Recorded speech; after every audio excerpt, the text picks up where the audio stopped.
Good day and welcome back to Elementary 72 Gaming.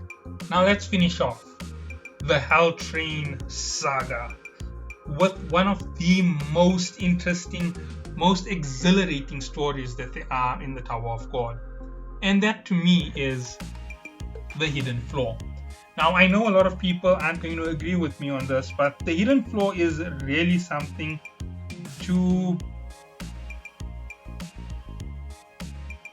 do a lot of things, to be honest, right? I'm just going to try and be as honest as I can with this floor. So the Hidden Floor is kind of complicated because when we get in there, Balm has already made an agreement with Rachel. Rachel has the treasure-seeking Stingray, which is a very powerful power that is helping her along her journey. It ends up giving her an edge when they get into the Floor of Death. I will get into that later on in this entire craziness, but let's get into the Floor of Death. Not Floor of Death, the Hidden Floor. So when they enter the Hidden Floor, they end up going to the last compartment of the station where the room to enter the Hidden Floor is. And when they get there, Karaka and Yuri end up having a big fight inside the train in an area where rankers can actually exist. And at the same time, the key responds because the time is right and everybody gets sucked in, all the regulars get sucked in. Now, the only person who isn't here and part of this madness is White. White isn't part of this insane situation going on. And they end up progressing through into the tower. That is Balm, so not the tower, into the Hidden Floor, Balm and the rest of his team. Now, here's the first part, and this is why I don't want to get things too confused. Barrow, Idade Pansko, Ender Rossi, a whole lot of others are with them on the train at this point, and they end up getting separated into different areas. Ender Rossi ends up going with Barb into quarantine. Kun ends up finding Rak, who's been on the Hidden Floor all this time. The little fragment of the Hidden Floor mirror that was with the swordsman fell out of his pocket, got hit by Yuri's red rose shower, and ended up sucking Rak into the mirror. So that's how come Rak is inside the starter floor. And he's been in here for quite a while. So Rak is here. Hockney is part of the team with Kun at this point. And besides that, things are about to go really, really crazy when it comes to the next few people to talk about. So Wagnan ends up going to another floor altogether. He ends up going to the King's Cradle. He's there alone. Miseng ends up going to another floor and he's totally knocked out. She doesn't wake up on the Floor of Death. Not Floor of Death, on the Hidden Floor. So that's what happens to Miseng. Yuraha and the rest of them end up on the same floor as Wagnan, the King's Cradle floor, and they end up in a different area of the floor.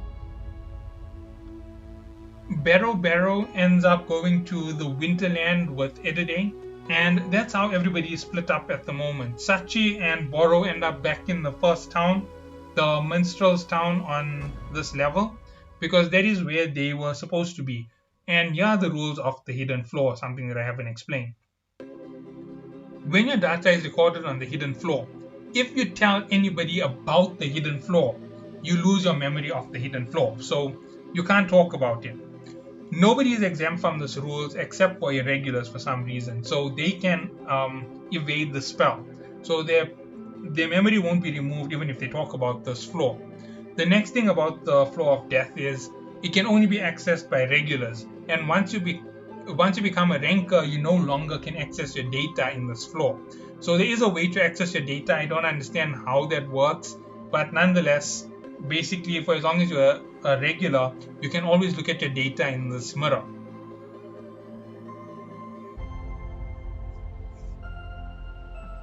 Okay, now let's move on to the next crazy part of this entire story.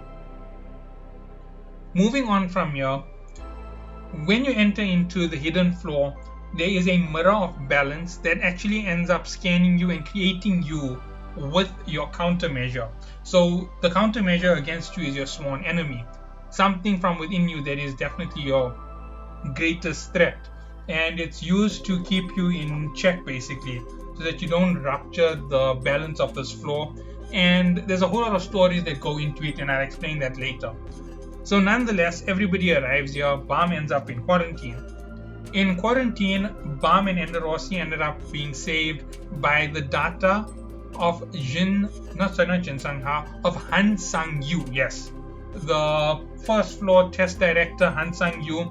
He's had a hand in everything so far. His fingers have been poked everywhere with everything to do with Bam. So yeah, Han Sang-yu's data is here. Bam and Enderossi react to him in a very, very comic way. They don't trust him at all, and the fact that he knew that they were coming makes him even more suspicious. So yeah, they end up going with him. Bam ends up running into his sworn enemy inside here, and while they're busy fighting, Bam refuses to kill his sworn enemy because his sworn enemy is Viol. Now the reason for it is quite simple. Viol is his sworn enemy due to the fact that Bam feels an attachment to the fact that Viol saved his friends all that time.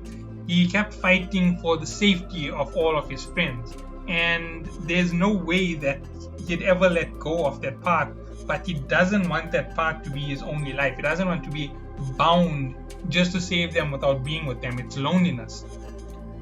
So that is the weakness of Bam, and that's how come his sworn enemy is Viol.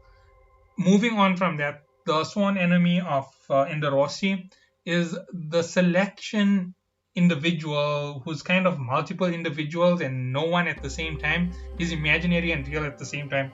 Crazy. But he's this multiple entity that's formed up with snakes that can control the flow for Princess of Jahad. And he is her sworn enemy. Now the unique thing about him is he will act in the interest of Jahad no matter what. And that is the way in which he behaves. That is exactly what happens. So they end up following Han Sang-yu up into the seed of the fruit of good and evil. Now, this fruit of good and evil is the quarantine area, and it's where all quarantine individuals end up.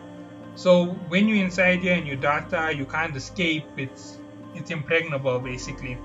So nonetheless, Bam and Enderossi end up moving around the floor. They end up running around inside this fruit of good and evil. One of Han Sang-yu's companions, a data human called Betis, ends up shooting the sworn enemy Viol and knocks him out in a way that should keep him knocked out for several days. Now, along with him is a child who he calls Melody, who's his daughter basically by his programming. And they end up taking them all to the seed where they are safe from soldiers' interference. Now, because of Bam, a massive soldier has appeared, and they've never seen one like it before. So they really have to fight hard if they're going to fight it, and that's the way that things are. They end up inside this fruit of good and evil, and Han Sang explains the way in which the hidden floor works. First and foremost, on the hidden floor, things aren't as clear-cut as they would normally be. One moment, Harwan hasn't arrived here.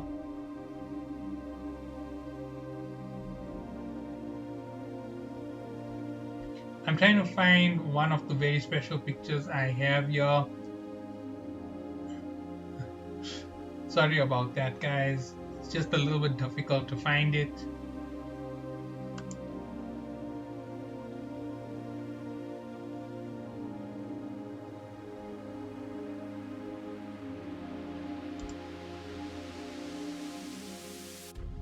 Here it is, right. So on this floor is the data of young Jahad. This is actually young Jahad in this picture. If you look at him carefully, he looks exactly like Wagner. Yep, I said it, exactly like Wagner. Right, as you can see, the fang in his mouth, everything. This is one of the still images from the story. But nonetheless, this is something that's going to play into this whole story. So their whole objective is to find the data of young Jahad and get something off him that he's been entrusted to keep. That is what Bam is after. And Han Sang-yu basically tells them, you know what, there's some things he can do to help them out along their journey over here. They just need to follow his instructions and they can get to young Jahad. They need to escape the fruit of good and evil, complete that first stage, the second stage, third stage, keep going along, and stay away from the big breeders. Because if the big breeders interfere, they're not going to get to their goal. Big breeders are like administrators of the hidden floor. There's 3 of them in total. I'll get into that when we get into it, because I don't intend to share every single little piece of information of this floor with everybody, to be honest. So moving on from this, things go a bit crazy, and they end up taking a route out of the fruit of good and evil seed when the soldiers attack it, which is supposed to be a safe zone. And when the soldiers attack, they end up blowing up the entire seed of good and evil, and it ends up destroying the soldiers, and they start running through to get to the entrance. At this point, Hansang explains that it takes about 2 or 3 days to complete the grand quest on the outside, and that not 2 or 3 days, about a week for a normal person, and that he did it in about 3 days. So Bam says there's someone on the outside who might be able to do it even faster than you, is a real genius, referring to Kun. So they need to get done with this even faster than that if they possibly can, to escape the floor of death, the hidden floor, the fruit of good and evil, before the quest is completed. So nonetheless, they start rushing and they start heading towards the door. At this point, they get the feeling that the big breeder has been released, and it's less than a day. And now I am going to switch over to Kun's story, because this is important in this manner, and I'll explain everything as I go along. Okay, so on the side of Kun ends up meeting up with Raak, and he has Hockney with him. They end up running into Raak's sworn enemy, who's a giant sea creature who Raak can't kill. And at the end of it, what happens is they end up going to the central town where they meet up with Sachi and Boro. And they end up taking on the quest to complete the grand quest so they can go to the next stage, because they figured out that their companions must be on other stages throughout the hidden floor. As I said, they've been split up. They know that Barrow was with them, Bam was with them, and they need to go and find them. But nonetheless, they end up doing a few tasks on this floor, and they eventually come up with a chance to do a higher level task, a C level task if I'm correct, and they open it. And what happens is the big breeder, or the administrator, ends up interfering with this mission.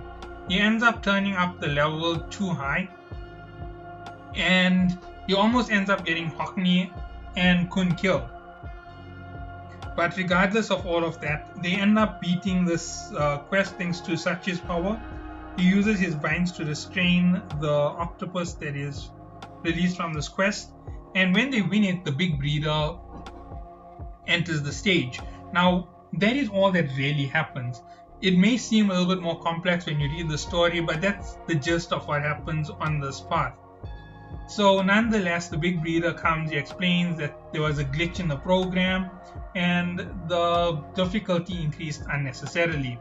So here's something for Kun. The grand quest was given. Because of that, that's how come his scale was totally cleared with that level quest.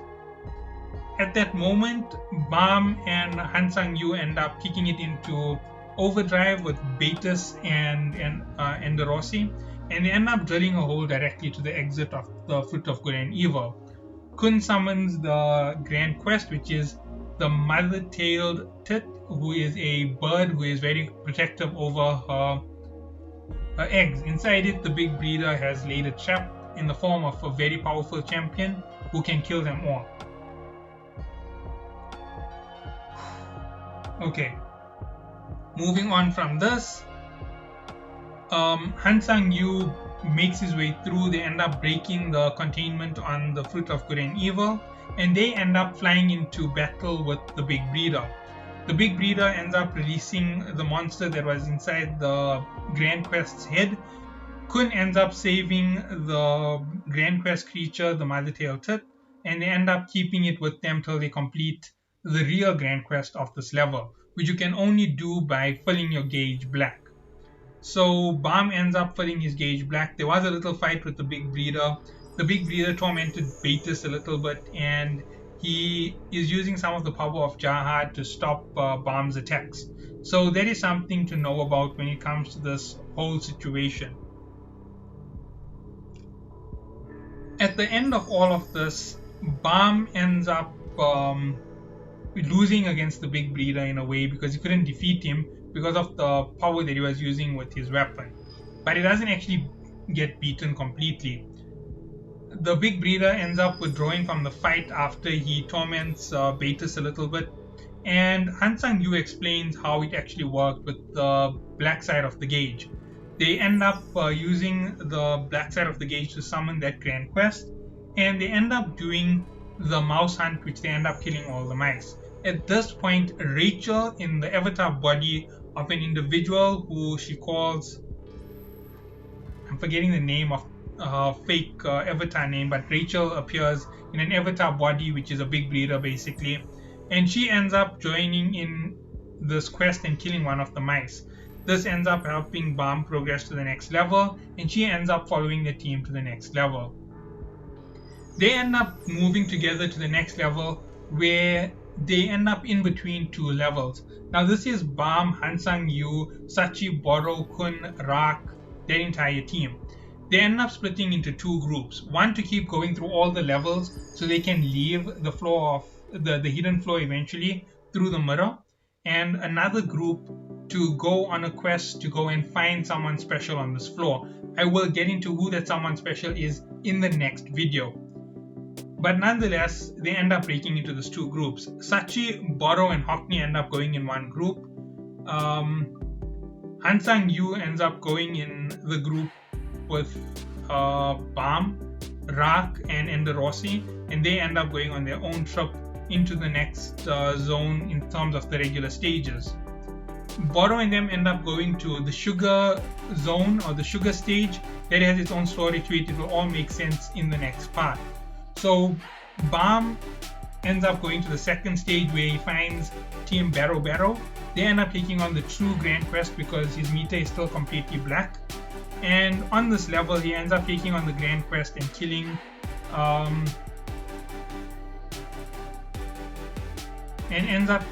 the monster from this Grand Quest, which is an armadillo. Now, they didn't kill it themselves. Enderossi's sworn enemy is with her. It's actually helping them, and it ends up killing the Grand Quest for them, giving them the ability to leave. They end up taking Barrow Barrow and Iriday with them, and they move on to the next level. Now, we don't get to see what the next level was. We are only told that it is an ice level and that Kun ended up having a weird feeling on it. At the same point, they end up finding Miseng, who they didn't know was on the train until they reached the hidden floor, because all of a sudden she and Wagner appeared, and they were being threatened by Karaka. So that's the whole thing that we know about the hidden floor. Okay, so that's everything that I can give you at this point. Now I will catch you all in the next one, where we will kick off everything with where things go crazy. Kun, and the Rossi, that team end up passing the next test, and they end up entering the level where the King's Cradle is. But things get a bit wonky on this level. They're also joined in by Rachel, who is moving around in her avatar form. She ends up helping Rak a little bit by improving his weapon on this level so he can damage big breeders. They end up running to the second big breeder who's in this floor, and they end up taking Rachel with them without knowing that it's Rachel. She's moving on the fake alias that she's currently using, basically going along the route that she is the sworn enemy of the big breeders. She is the balance to them on this floor. Okay, so I hope that you are all ready for a crazy trip, because this next part will take you all the way up to the point where you get to find out how powerful Bam gets in this short period on the hidden floor. So see you all then, and have a good day.